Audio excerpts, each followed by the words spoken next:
you know that feeling when you got in your gut, I feel like I got something going on. I just feel it in my gut. I feel it in my brain. I feel it somewhere. Let's get after it. And hey, listen, this show might have offensive language, even with all my hands all over the place. If you got children around, I would invite you to ask them to leave, or I would invite them to stick around so that they can learn some new words that we are going to drop into the lab this morning. Speaking of deep, I know you had a little bit of a walk around the neighborhood yesterday. So you can just get out there and just start riding and warm up on the track, right? Yeah. So here's the funny part of it. The reason why I got cut short. I hit this thing, I land, just the impact of my feet hitting the pegs and just me starting to use my legs to slow my butt down. I shit my pants and literally ended up sitting straight in it. But that was a first for me, because we've all shit our pants, let's be honest. Who hasn't shit their? But have you ever shit your pants and then immediately 1 second later, not even 1 second, half second later, sat in it? I didn't realize I was going to be sitting in my shit until I was sitting in it. It happened so fast. The next thing that's going to happen in our lifetime is going to change the world irrevocably is going to be when artificial general intelligence hits the world, meaning that there's AI smarter than humans. My point is this, John. When the world wakes up with that discovery, no different than when the world woke up with the Manhattan Project, I don't know about you, but I'm just going to say it. I sure as hell want America to have their finger on that button more than China or Russia or anybody else. Your government knows that it's coming, and they are setting the stage for that to happen. This artificial general intelligence is going to hit the world. It's going to be out pretty damn fast, and the government knows it, and they're just doing everything they can to protect us from it as it hits the world here and there.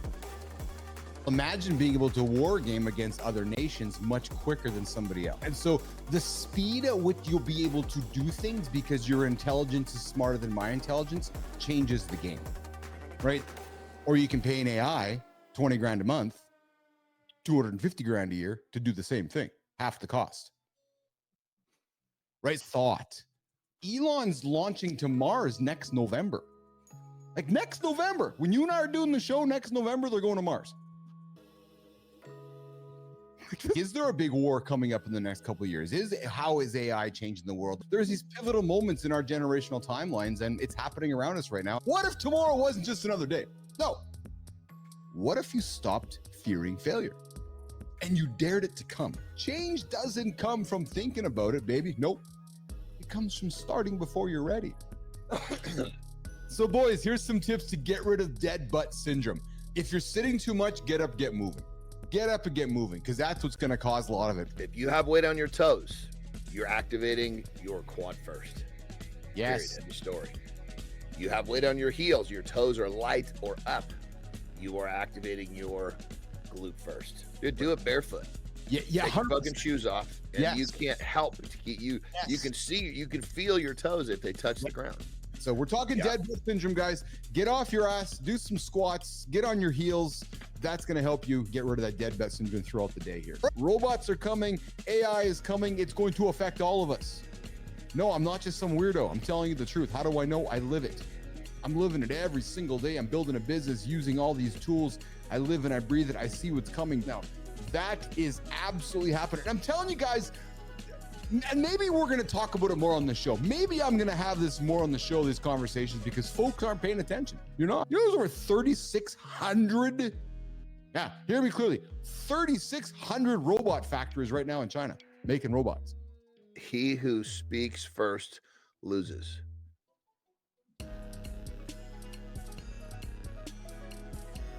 That's not a negotiation. That's just fucking folded up like a little bitch. So Negotiation, hold on. It's got to be.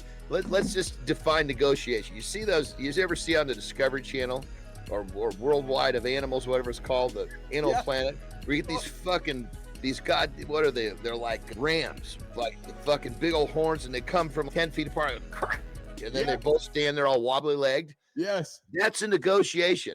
Yes. What the main point with me with this discussion was, Johnny, when you're negotiating, you got to negotiate with confidence, not with permission. You're not selling shit when you're selling a fucking 12-hour plane ride to this beautiful beach. Don't talk about the plane ride. Talk about the beach. And if you're not negotiating, you're not doing your job. It's simple as that.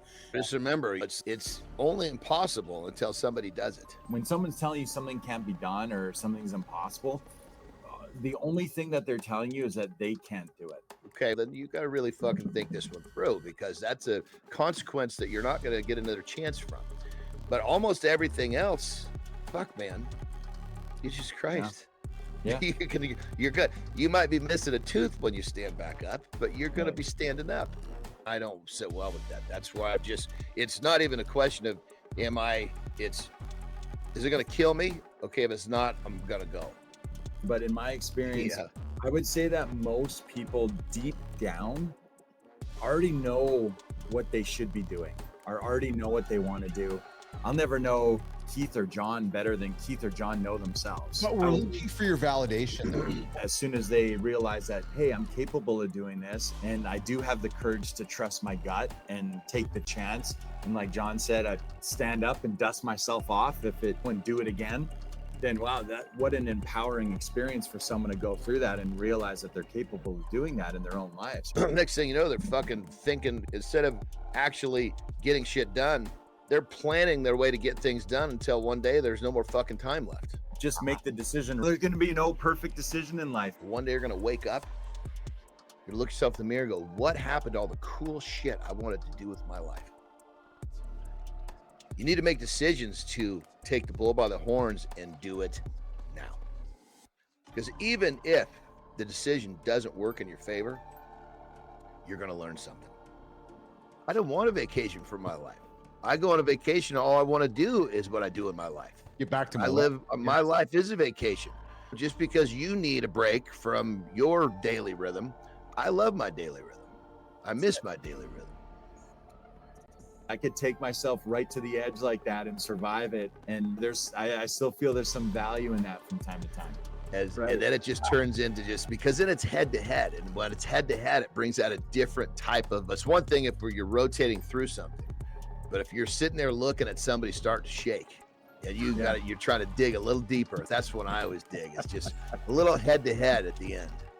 That's why life's the best though. Oh man, that's why what a privilege we have to be on this planet and experience all these things. Listen, the reality is mistakes are normal.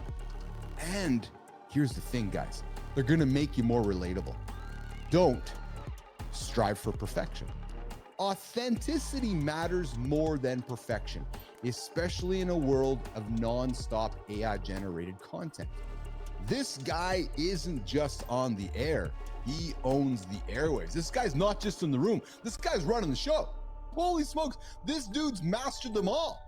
And today, we're celebrating one of the hardest working voices in the game. Success didn't make him forget where he came from. No, baby. This nation, this Mornings in the Lab nation is what real influence looks like. A career that spans industries, a heart that gives back, and a presence that's impossible to ignore. Let's talk about pressure. It's always there. The weight of responsibility, the unexpected setbacks, the mental and physical grind of just showing up every day. Now, this guy just doesn't study resilience. No, baby, he lives it, he teaches it, and he gives others the tools to do the same. Through his Substack, Resilient Mental States. But the world's resetting, you guys. It's resetting. And much of that reset's happening with technology underneath the scenes. And it's going to affect all of us. Don't be afraid of it. I walk downstairs, even though there's no stairs here. Just watch. Here's how it goes. Let's go, Jimmy. We'll see you guys tomorrow.